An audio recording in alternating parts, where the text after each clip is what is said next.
Pierre Lurton, vous qui dirigez Château d'Yquem et Château Cheval Blanc, vous êtes en pleine préparation bien sûr de Vinexpo, mais juste avant, des journées particulières, qui sont les journées particulières de LVMH, mais qui sont les journées particulières de Château Cheval Blanc et de Château Yquem.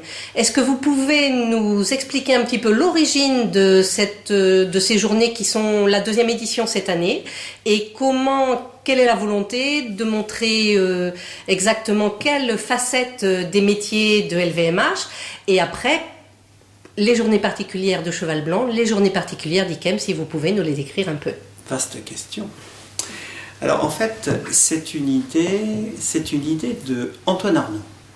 Antoine Arnaud, qui est le fils de Bernard Arnault, un jour, et c'était l'an dernier, il me dit « Pierre, je suis en train de créer les journées particulières ». C'est vrai qu'au début, on se posait la question de se dire quelles étaient ces journées particulières.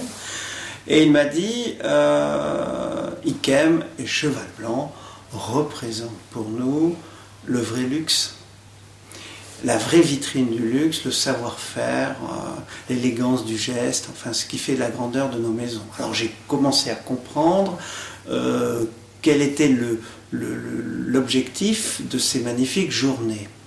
Le groupe, finalement, est vaste.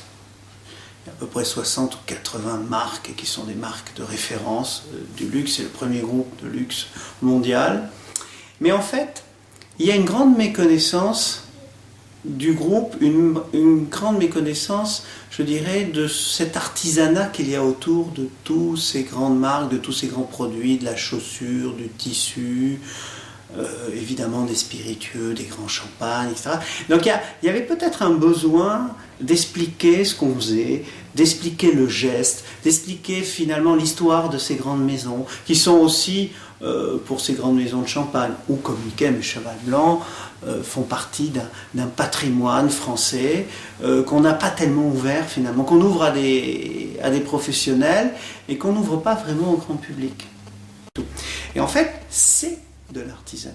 C'est de l'artisanat, je dirais, à haut niveau, mais quand on rentre dans ces maisons, à travers justement ces journées particulières, on pénètre dans le secret de ces maisons, et par exemple, on voit des maletiers chez Vuitton en train de mettre leurs petits clous comme ils le faisaient avant, on voit des gens en train de faire des coutures, on voit, en fait, ce savoir-faire, ce travail sur cette matière première qui est noble, cette symbiose qu'établit finalement l'homme avec la matière première, dans le but de magnifier les choses par le savoir, par la connaissance, par l'expérience, qui fait la grandeur je dirais, de ces produits. Et c'est ça les journées particulières. C'est en fait cette ouverture à l'élégance du geste.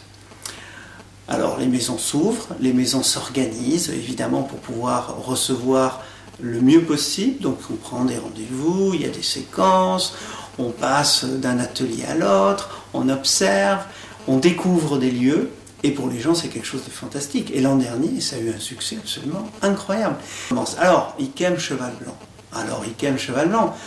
Pour moi, Cheval Blanc comme Yquem sont la vraie vitrine du luxe, par, je dirais, le caractère exceptionnel, par l'excellence et puis par la notion de rareté. C'est-à-dire qu'on produit, alors j'en fais la démonstration avec Yquem, douloureuse pour mes amis sauternais, il y a des années, on ne produit pas d'Yquem. Pourquoi ? Parce que derrière l'étiquette d'Yquem, finalement, on est toujours au rendez-vous avec la climatologie qui fait un grand Yquem, dans la complexité, dans la fraîcheur, on n'est pas dans la sucrosité, c'est pas la définition d'un grand sauterne. Et puis après, on ouvre Yquem parce que il y a les jardins, il y a ce château absolument magnifique du XVIIe. Les gens traversent la cour d'honneur, arrivent finalement dans le grand salon, s'ouvrent les panneaux de boiserie qui sont plutôt du XIXe, et là on découvre finalement des frescos qui étaient des peintures du XVIIe qui étaient sur tous les murs. Alors là, c'est extraordinaire. Alors on voit les appartements, ça fait vraiment château, lit à baldaquin, et puis des choses plus modernes, belles salles de bain, on montre un savoir-faire, un art de vivre à la française. Ça, c'est important. Et puis, on traverse des couloirs, on arrive dans la chapelle du XVIe, les gens restent muets et ils se disent finalement, ce sont des grandes maisons. Elles sont chargées d'histoire, leur architecture est belle. évidemment, leur produit est absolument magnifique, il est unique, il est comparable. Et puis quand ils sont au sommet, ils ont la vue sur la grande sensualité du paysage, on est dans la lumière, il se passe quelque chose. Finalement, une espèce de communion intime avec cette belle énergie qui fait la grandeur de ces grandes maisons. Cheval Blanc, c'est un peu pareil. Cheval Blanc, alors là, on part dans le 19e, on franchit la porte du Chai, on rentre dans le 21e, et là, les gens comprennent que, à la limite, on peut aussi avoir une image de luxe à travers le 21e siècle, que le luxe et ces grandes maisons, finalement, 19e, 21e, ça traduit la grande intemporalité de ces grandes maisons qui traversent le temps, qui traversent les âges, tout en s'adaptant finalement à une clientèle qui évolue, tout en s'adaptant à, je dirais, à toutes les nouveautés, mais qui garde quand même cette âme, ce geste unique, ce terroir unique, ces vins uniques, ces touchés particuliers, un peu textiles, tactiles de ces grands vins, avec ces tanins absolument veloutés. Alors là, je parle du vin, mais on ne fait pas déguster. On peut au moins mettre l'eau à la bouche. Mais c'est vrai qu'on s'aperçoit, et les gens se rendent compte que c'est cher.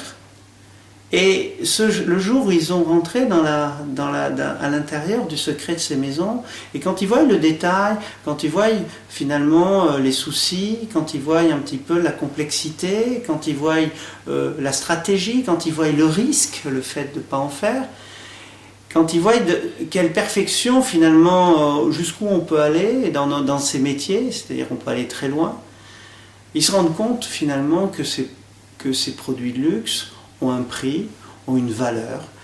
Et peut-être c'est ce message qu'ils essaient de faire passer. Ils essaient de faire passer, de faire rentrer dans l'intimité de ces lieux des personnes qui ont cette curiosité de savoir et qui finalement finissent par se rendre compte ce qu'est vraiment le grand artisanat, la symbiose parfaite entre l'homme et la matière. Alors je suppose que les équipes sont mobilisées, autant à Cheval Blanc qu'au Château d'Yquem. Vous parliez tout à l'heure des secrets de ces grandes maisons. Est-ce que justement ils sont là pour expliquer, pour dévoiler une partie de ces secrets ?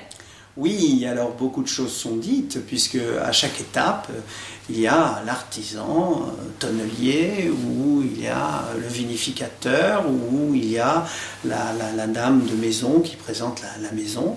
Et en fait, on dévoile les secrets. Oui, on dévoile des secrets, puis se rendre compte que le véritable secret, c'est l'expérience, le temps qui a peaufiné le geste et qui a fait que c'est quelque chose, ce sont des métiers qui s'apprennent, ce sont des métiers où il faut prendre le temps de bien faire les choses. Et ça, effectivement, on essaie de le traduire. Alors tous les secrets, non, bien entendu. Puis à la limite, on laisse une espèce de suspense par rapport à tout ce qu'on fait, parce qu'il faut laisser une part de rêve. Quand on achète un produit de luxe aussi, il y a une part de rêve qui est importante et qu'il ne faut pas complètement traduire. On ne démystifie pas les lieux, quoi qu'iconique, c'est vrai, on les ouvre, mais on ne démystifie pas totalement, on ne dévoile pas tout. Voilà. Merci beaucoup.